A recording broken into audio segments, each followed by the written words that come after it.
आणि याविषयी प्रतिक्रिया देण्यासाठी रुपाली चाकणकर आपल्यासोबत जोडल्या गेल्या आहेत। रुपाली ताई, धक्कादायक अशी घटना पुण्यामध्ये घडलेली आहे। एका मुलीवर अत्याचार झाला, बस स्थानकामध्ये बसमध्ये हा सगळा प्रकार घडलाय। पुणे हे विद्येचे माहेरघर आहे, त्याच्यामुळे शिक्षणासाठी महाराष्ट्राच्या कानाकोपऱ्यातून विद्यार्थ्यांनी शिक्षणासाठी पुण्यात येतात। पुणे तसं कायम सुरक्षित शहर राहिलेलं आहे, पण ही जी घटना आहे याच्यामुळे खरंच अतिशय वेदनादायक ही घटना आहे। काल सकाळी 6:15 दरम्यान ही घटना स्वारगेट बस डेपोच्या आवारामध्ये घडली। याच्यामध्ये संबंधित तरुणीने 9 वाजता स्वारगेट पोलीस स्टेशनला तक्रार दाखल केल्यानंतर त्या भागामध्ये असलेल्या डीसीपी मार्तना पाटील असतील, पोलीस अधिकारी पूनम पाटील असतील यांनी तातडीने दखल घेत FIR दाखल केली आणि संबंधित तरुणीने ज्या पद्धतीने वर्णन केलं किंवा जी माहिती दिली त्या अनुषंगाने आणि या दोन्ही पोलीस अधिकाऱ्यांनी सगळे CCTV फुटेज घेऊन आरोपी यांच्या शोधासाठी 8 पथक तयार करून ती रवाना देखील केली।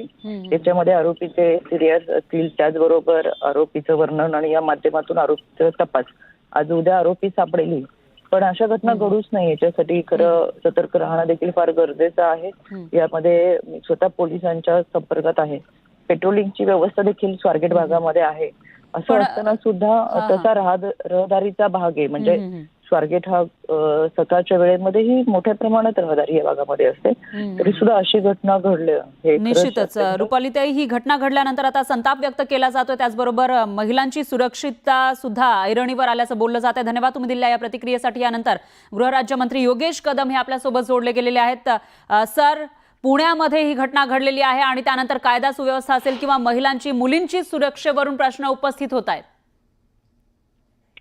नाही बघा, जे प्रकरण घडतंय अर्थातच ते दुर्दैवी आहे। कुठल्याही महिलेसोबत अशी घटना घडणं हे काही महाराष्ट्राला देखील शोभनीय नाही।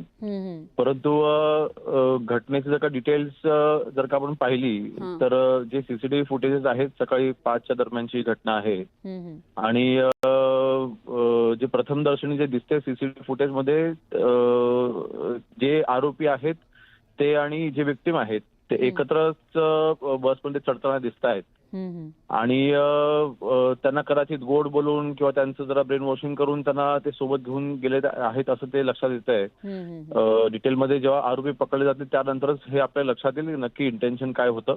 परंतु तिथे गर्दी होती, तिथे जवळपास 10-15 लोक देखील त्या बसच्या दरम्यान आहेत आणि कुठलाही आरडाओरड वगैरे नव्हता, कुठलाही फोर्सफुली कुठलीही गोष्ट झालेली असं मेडिकल रिपोर्ट मध्ये आलेलं नाहीये। त्यामुळे मला वाटतं तो आरोपी आहे ते पकडले गेल्याच्या नंतरच आपल्याला अजून डिटेल याच्यामध्ये माहिती लक्षात येईल।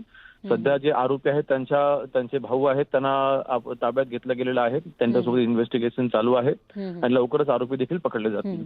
पण योगेश कदम सर, एक प्रश्न आणखी उपस्थित केला जातोय विरोधकांकडून। आता आम्ही खासदार वर्षाताई गायकवाड यांच्याशी बोललो की शक्ती कायदा पारित झाला नाही, त्याच्यामुळे कुठेतरी अशा प्रकारचे जे आरोपी आहेत त्यांच्यावर वचक अजून बसू शकलेला नाहीये, त्यामुळे महिला मुली सुरक्षित नाहीये असं त्या म्हणतायत। नाही बघा, विरोधकांना खरं तर हा आरोप करण्याचा त्यांना कुठलाही अधिकार नाही।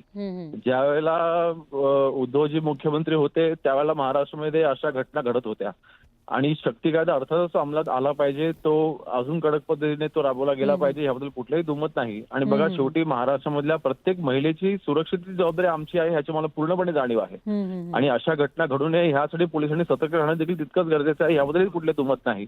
परंतु ह्या घटनेचं जरा डिटेल्स मला वाटतं अजूनपर्यंत आपण जरा आले पाहिजेत। इन्व्हेस्टिगेशन पुढे जरा जाऊ दे, आरोपी हा ताब्यात आल्याच्या नंतर अजून आपल्याला डिटेल्स आपल्या लक्षात येतील।